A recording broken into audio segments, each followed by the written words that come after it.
میری آپ سے گزارش ہے کہ چند منٹوں کے لیے خاموشی اختیار کریں۔ آپ کے ایسا کرنے سے میری چھوٹی سی حاضری بابا جی سرکار کی بارگاہ میں قبول ہو جانے میں مدد ملے۔ حضرات، میرا اس آستانے سے نسبت کا سلسلہ پونی صدی سے بھی زیادہ عرصے پہ محیط ہے۔ ہوش سنبھالا تو اپنے والدین کے ساتھ اس آستانے سے وابستہ پایا۔ حضرت پیر میاں احمد علی رحمۃ اللہ علیہ میاں رضا صاحب کے پردادا کا دور دیکھا۔ گو میں چھوٹا سا تھا، لیکن ان کا پیار اور محبت اب تک نہ بھول پایا۔ کبھی کسی اجنبی نے پوچھا، بابا جی یہ بچے کون ہیں؟ آپ نے فرمایا یہ میرے نواسے ہیں۔ میرے لیے یہ بہت بڑا اعزاز تھا۔ آپ کے بعد خلافت میاں عبد المجید رحمۃ اللہ علیہ کے پاس آئی۔ انہوں نے جیسے میاں شمس کو پیار دیا، مجھے اس سے کم نہ جانا۔ میرے ذمے جو یہ سما کے قوال پارٹیوں کا ارینج کرنا، یہ ڈیوٹی انہوں نے ہی لگائی۔ ان کے بعد میاں شمس الدین گدی نشین ہوئے۔ ان کے متعلق کیا کہوں، وہ میرے بھائی، دوست، نگوٹیے سب کچھ تھے۔ مجھ سے ان معاملات پہ بھی ڈسکس کر لیتے تھے جو شاید اپنی اولاد اور عزیز و اقارب سے بھی نہ کر پاتے۔ ایسا اب میاں رضا عمر میں میرے بچوں سے بھی چھوٹے ہیں، لیکن مرتبے میں اللہ اکبر بہت بڑے۔ ایک اور خاص بات بتاتا چلوں، اس آستانے پہ روحانی فیض کا اپنا علیحدہ سٹائل ہے۔ جب میاں صاحب اپنے آباء و اجداد کا وظیفہ جو سلسلہ در سلسلہ چلا آ رہا ہے موجود حاضر مریضوں پہ پڑھتے ہیں، تو مریض خود اپنی بند آنکھوں سے اپنے متعلق ساری فلم دیکھ لیتا ہے۔ اکثر آستانوں اور درگاہوں پہ مہینے میں یا سال بعد یا عرس پہ اتنی رونق اور مجمع ہوتا ہے جتنا ہر روز میلے کا سما ہوتا ہے۔ فیض کا یہ طریقہ کار میں نے نہ دیکھا نہ سنا۔ شکستہ دلوں، خستہ حالوں، محتاجوں، مسکینوں اور ضرورت مندوں پہ بابا جی کا آستانہ کرم ہر وقت کھلا رہا ہے اور کھلا رہے گا۔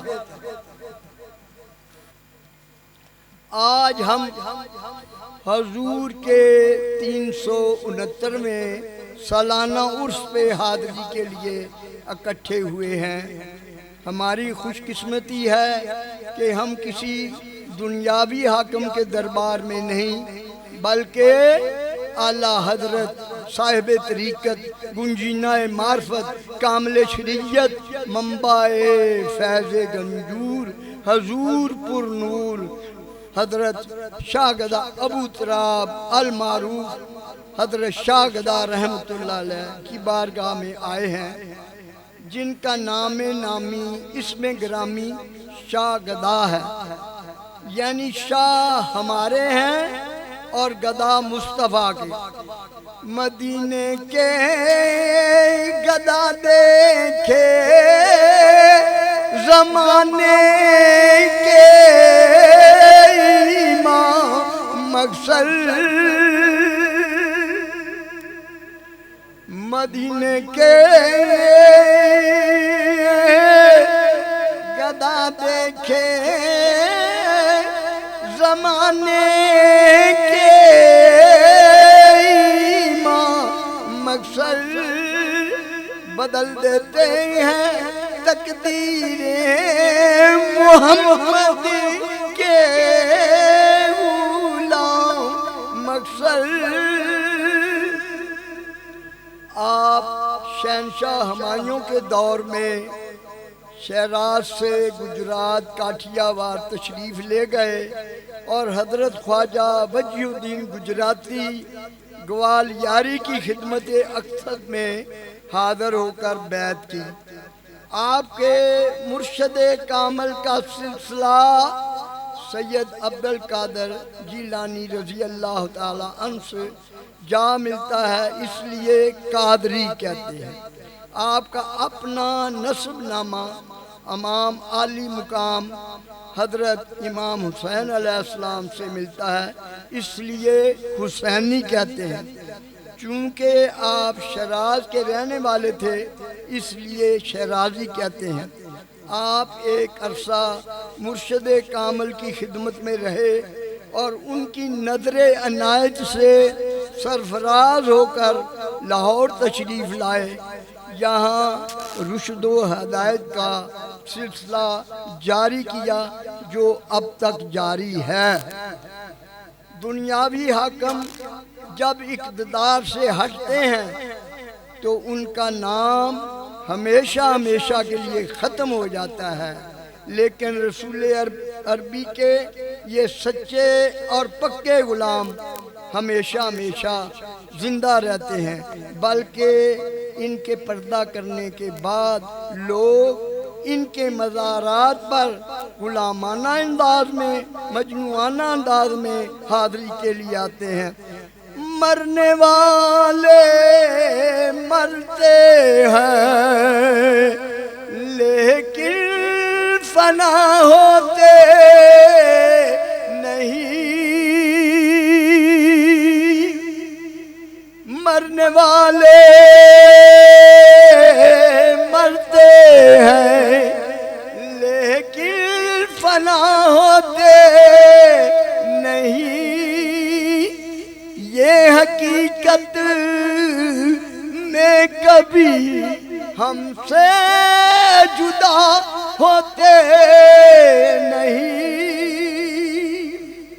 زندہ مثال موجود ہے کہ 369 سالوں میں بارشیں ہوئیں، آندھیاں آئیں، زلزلے آئے، طوفان برپا ہوئے، لیکن کھلے آسمان کے نیچے مزار جوں کا توں موجود۔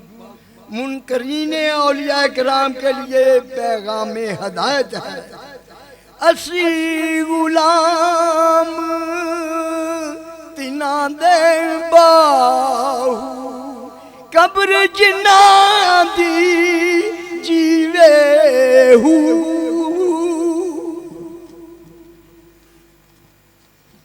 اب سما کی طرف آتے ہیں۔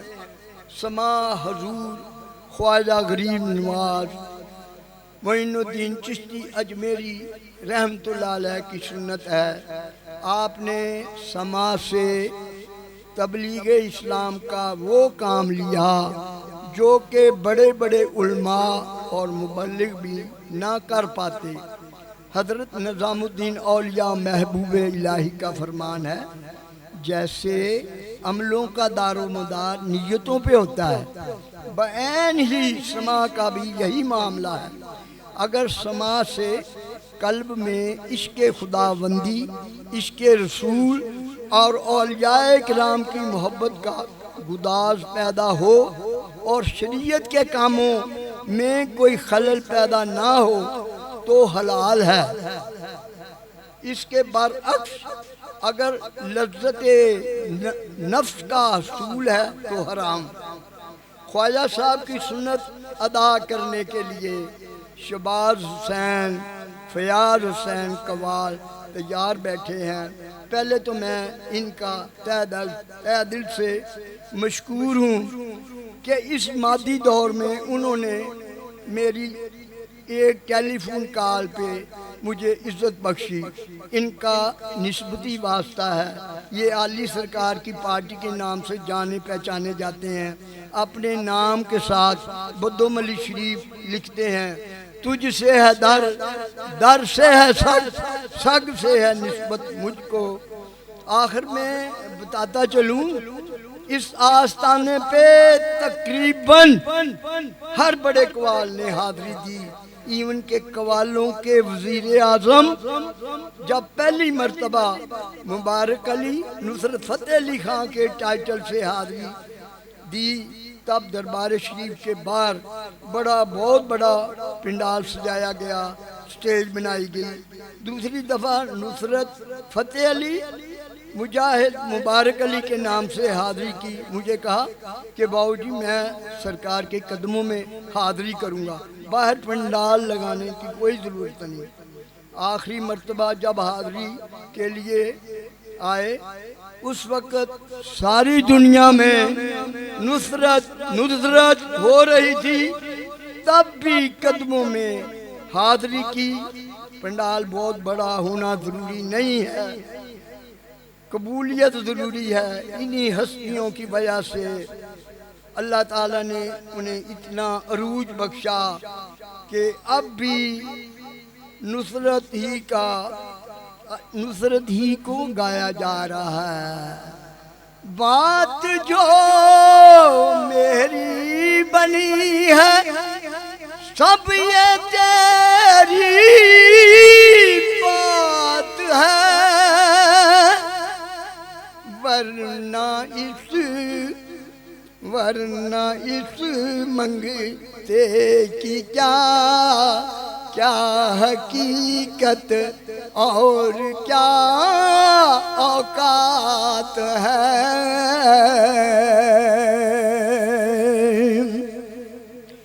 ورنہ اس منگتے کی کیا حقیقت کیا اوقات ہے۔